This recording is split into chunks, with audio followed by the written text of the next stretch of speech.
Every lesson forms a worldview. When states are giving teachers ideology tests, the question isn't whether your child is being formed, it's by whom.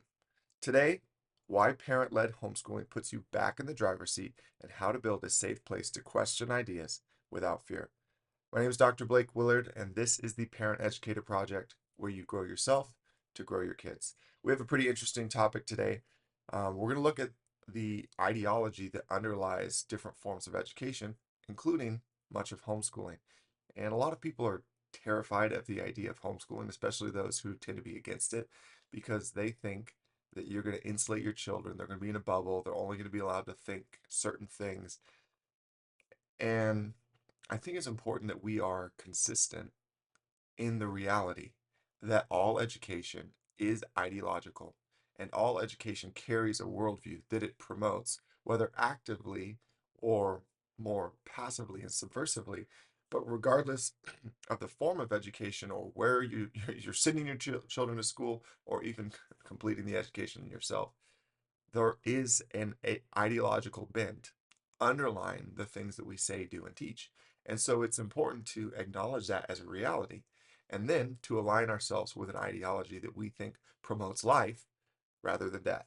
So, with that in mind, the subject is kind of brought about by this law that's passed in Oklahoma. Oklahoma is now requiring some state teachers, rather out of state teachers, to pass a PragerU designed America First exam. Well, you know, interesting. Critics are calling this a loyalty test. Officially, officials are saying that it aligns with the state's values. It might be important to note that states have values, and it's actually normal and probably even appropriate for them to promote them as long as, again, as the reality of the political situation, as long as it falls submissive to the rights that we have outlined in the Constitution, both state and federal. But this is, it's a clear signal that formation is contested at the hiring gate, right? So states are becoming more aware, schools are becoming more, mm, how you say, willing to acknowledge that worldview and ideology and even some of your political bending are important because they will come out in the educational process of your children. So Oklahoma has an America First exam that they want out of state teachers to pass in order to be able to be hired. You may have a problem with that. You may not. You may like the idea of America First. You may not. But regardless, it's at least consistent to acknowledge that worldview plays a huge part in the education of our children. And if you're not promoting your worldview, someone else will gladly promote theirs. So we just need to be aware schools are becoming more overt in this process. So it's okay for us to acknowledge and be more forward with our worldview as well, should we decide to do it. In the past, there was more cultural consensus than today, but today parents across the spectrum feel the friction. The answer isn't to pretend that neutral exists. I think a lot of times, especially for me growing up, there was this kind of idea that like school was a neutral ground. School is far from neutral, right? Instead, let's be honest. And for us, the answer is intentional formation at home. Again, proponent of home education here, so I don't have any problems with saying we think home education is best because we can be honest and intentional about our worldview and about every other component of our child's education. But schools are doing this too, right? There is no neutral environment. Nothing is values neutral. Schools have values. Institutions have values. States have values. Governments have values. And they may or may not align with the values of your family. But the only way that you're truly going to be able to instill your values, if they're worth standing on, into your children is to give yourself ample and adequate opportunity to actually teach and model and display them. And I don't think there is another format of education where you have the best chance of doing this than homeschooling. So let's see. All instruction is ideological. Curriculum choices, which voices are assigned, what counts as evidence, how dissent is handled. These all convey beliefs about truth, authority, and the good life. You know, there's a concept in education of there's the curriculum, but there's also the null curriculum. The null curriculum is that which is not taught, because by the things that you bring forward, as well as the things that you do not present at all, you're actually modeling a worldview. You're saying what's important and what isn't important, what's worthy of talking about and what isn't worthy of talking about. So in public education, our children are being presented with a lot of ideas.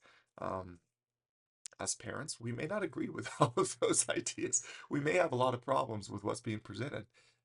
And you're also seeing values being promoted simply by what isn't talked about or what isn't allowed to be talked about or what's kind of shamefully dismissed if it's brought up. And that, again, is going to create a lot of conflict if it's in great contrast to the worldview that's being promoted at home. There's no problem with the fact that you don't agree with everything, but does the environment where your child is being educated have the fortitude to be able to handle, let's say, dissenting ideas and not fall apart? My opinion, and what I see in a lot of public education today, is that they really are so fragile that they don't believe dissenting ideas are possible without breaking down the whole structure, which gives you a little bit of an idea of what it is that schools are really trying to protect.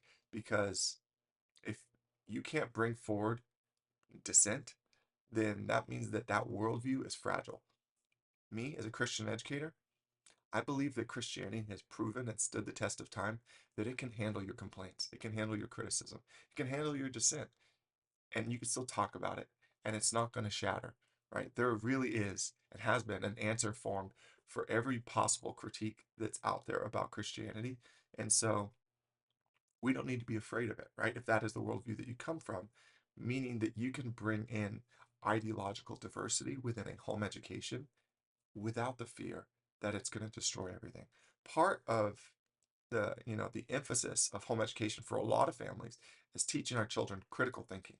And here's the thing: a school or an education that only promotes and only shares and only discusses one single line, one single worldview, does not have the capacity to develop critical thinking, because critical thinking necessarily requires us to have ideas and dialogue about different things. And if there are no ideas and there is no dialogue, then there's nothing critical happening in the child's mind as they're developing their own ability to think and rationalize and understand competing narratives and help to place themselves within that, right? So I think as home educators, we want to help our children firmly plant the worldview that we're helping them to learn to wield in a context where an unlimited amount of competing ideas are going to work their way in. Do schools do this? Not today. In almost any context, I truly believe, including at the university level, critical thinking has not been valued for a long time, especially since the public school system has really come into its own, really from its inception. Critical thinking was not only not the main goal, it was actively worked against because you know, the people who were founding the public school system were not looking for people who think critically and question ideas. They were looking for compliance and order in order to place people in a system where they're going to be able to be plugged in unquestioningly and get the work done. And that's still the system and the modus operandi, the worldview that a lot of public schools are operating out of, which for you may be problematic. So, what parents can do: I really highly recommend and like the idea of drafting like a one pager for your home. Governing documents. As a school principal, things would come up, questions, concerns, problems, issues, and I would have to write policy. And this is not a bad thing, because as problems come in from the outside, it will bring clarity to who you are and to what you're doing. And sometimes you need those problems in order to create enough conflict to help you realize the challenge that you need to be able to address not only in the present, but also in the future if it were to come up again. And this is the problem when we only have one single ideological line that an education is allowed to walk down, because there is no answer for those problems. But as a parent, a one-page worldview, sheet that you can kind of hold on to as you build your ideological understanding and your policy as home educators will allow you to kind of have clarity of what you're trying to do, how you are trying to teach your children to think and kind of the worldview that you operate from. So it's very simple. The things I would put on this are your family's mission, right? The end goal, who we are as a family, the identity that we proudly and unashamedly claim and pursue. Your mission is not the place that you are, it's the people that you hope to become, right? It is the destination. In Christianity, it's the sanctification is the journey, but justification is like it's done, but glorification is the arrival. We have arrived at that place. Your mission is glorification, right? If you get all the way to the end of your mission, right, that's glory. That's what you're aiming for. And then so again, your mission and then your top three values. You may have more and you may want to list more, but the things that really undergird everything that you do, the way that you speak, the way that you think, the way that you treat one another, like these are the values that should give energy and direction towards the pursuit of your mission. And then your non-negotiables, right? So these could be a lot of things. This could be charity, this could be curiosity, this could be courage. But these are things that you're unwilling to shake in your homeschool, no matter what you're learning, no matter what subject you're approaching. These should be able to be actively a part of each and everything that you do. Meaning if charity is one of these, non-negotiables within your homeschool, then your children are not allowed to dismiss or belittle, or attack one another. They're going to look at problems and each other with a lens of charity, right? So think about it as a lens that you're kind of seeing your assignments and your work through that governs how you operate. Super simple sheet that you can create, mission, top three values, and your non-negotiables. And this will be the policy that governs how you operate in your school and what you'll draw back to when you find that things are getting off track. And you can kind of point, is this the reason? And you'll see it written clearly in your worldview one pager. All right. And then install maybe some viewpoint safety rules. Meaning, here's some different things that you could do. Just to give you the idea that you can pursue and question different ideas without just going unhinged or off the idea. So if you're teaching something to your child, and maybe they're at that stage where they're just questioning everything. Okay, a safety rule or a viewpoint safety rule that you can use is that they steel man everything before they disagree. And to steel man something simply means that you make the strongest possible case for that point, right? What are the things that would really undergird this view? Give it the best, most positive possible view.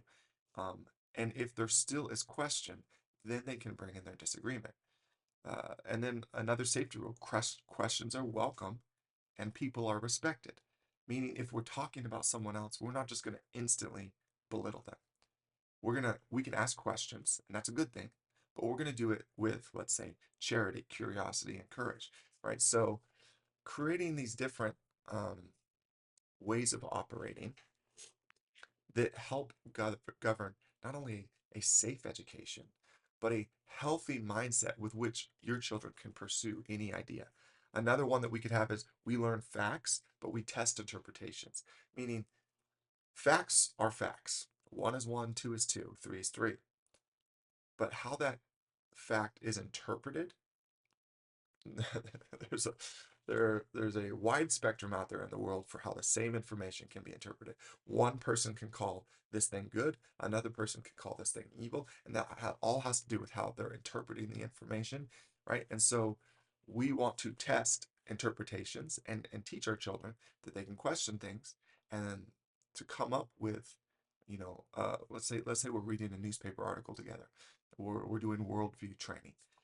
Well, we can hear the facts and discern the facts and pull the facts out of the article, and then we can say, well, where do we break down between facts and interpretation? Where is this person's perspective and worldview coming into the information that they're presenting, right? And we can teach critical thinking through having this open mindset where we're not afraid to address different ideas, right? You can build an idea-safe lesson flow.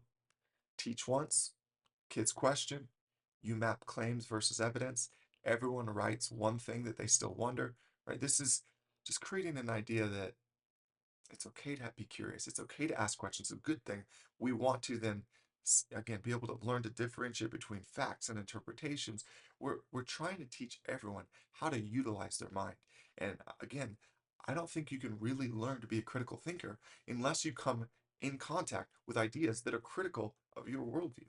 And then you orient yourself and you ground yourself and you allow your worldview to be tested by the things around you, right? So many people are afraid that homeschooling is going to create these kids that don't have the ability to think anything else, right? We're not protecting them from other ideas. We're protecting them from bad interpretations that aren't rooted in reality because they're only allowed to think one thing, which, believe it or not, so much of public education today, especially when you have these ideologically driven teachers, of which there are many, and ideological driven curriculum and ideological driven school systems, there is one right perspective. That's not education. That truly is indoctrination, right? People are afraid that homeschoolers are indoctrinating their children. Schools have been indoctrinating our children for generations, right? It's really only a question of how can we teach our children to confront ideas without being destroyed by them or without losing their grounding in the foundation that you're building for your kids. Yeah, so much more that we could say. Um, we're gonna keep going though. All right, and then I would say anticipate objections from the outside and from within. Homeschool hides kids from other views. That's what we hear, right? That's what we're talking about. Let's reframe that.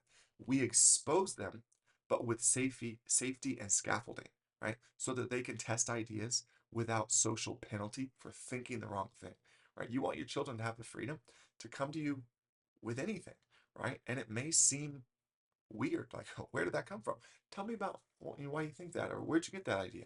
And allow there to be safe place for them to bring in different ideas and question things without what we see again in public education, which is there is social penalty, right? If you don't believe the right thing in most public schools about the current cultural sexual agenda, you're going to be ostracized, possibly by your peers, more than likely by your teachers, and everyone is going to feel like they're against you, which is actually not a safe place to learn because learning and questioning go hand in hand. And if you're not allowed to do one, you're not going to do the other.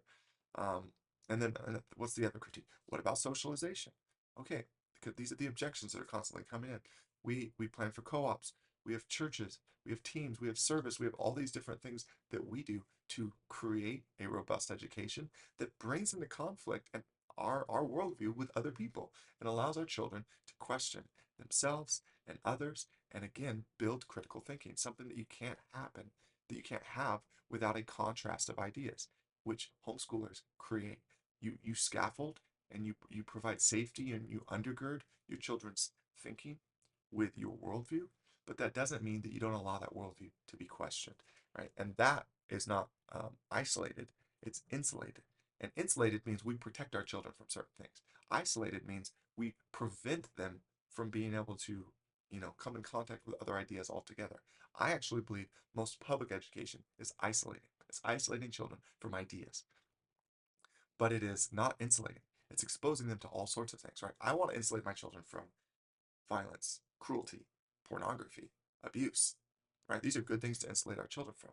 But I want to open them to questions, cultures, ideas, disagreements, right? That's not isolating. Um, it's insulating. So it's an important distinction. All right. I come to this framework all the time, but if you as the parent are the CEO of your homeschool, it's your responsibility to govern not only the day, but the direction of your child's education.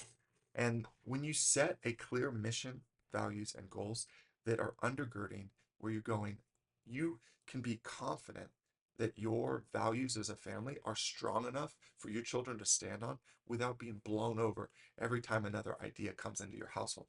We want to bring in ideas and we want to have the safe space to question those things as a family as we teach our children to learn to think. Until your child has developed those faculties, when ideas come in that they don't have the ability to question, they're gonna toss them. It's gonna be shaky ground. But that's why we're building in them the capacity not only for questioning, but to think critically about ideas and to see how they relate and either integrate or need to be kind of pushed out from their own worldview, because two contrasting ideas cannot always be true at the same time. And so we just want them to be able to wield ideas without being afraid that they're going to lose themselves. And this is important for us as parents too. You will grow in this process as a home educator. Your children will grow. And if you're not doing this, then maybe these are some things to start thinking about. Again, creating a one-page document that governs the worldview and the discussion within your home, a simple articulation of your mission as a family, your values, and your non-negotiables. All right, so if you want help turning this plan into a reality, you need help developing critical thinking and a clear worldview that governs your homeschool, that is not afraid of ideas, that's not isolating your children, but is insulating them from that which is ungood or that which is evil. Then I really recommend that you start a free trial of the Homeschool Master Group. We're giving 7 days away for free. You can come in, you can participate, you can check out the coursework, you can build a personalized education, you can get live coaching, you can hear from other families who are doing the same thing. You get the access to the mission, values, goals builder, our parent as CEO templates, our effort and attitude rubrics to help govern the ethos of your homeschool, as well as our weekly Q&As to customize a safe, truth-seeking homeschool for your family. So please, if you're interested, check the link down below. Like, subscribe, follow along, and share with your friends who are still working out how to build a safe place for learning, for thinking, and for building up the mind and the hearts of our children. Thanks so much for joining us. This, again, is the Parent Educator Project. Grow yourself so you can grow your children. And until next time, God bless.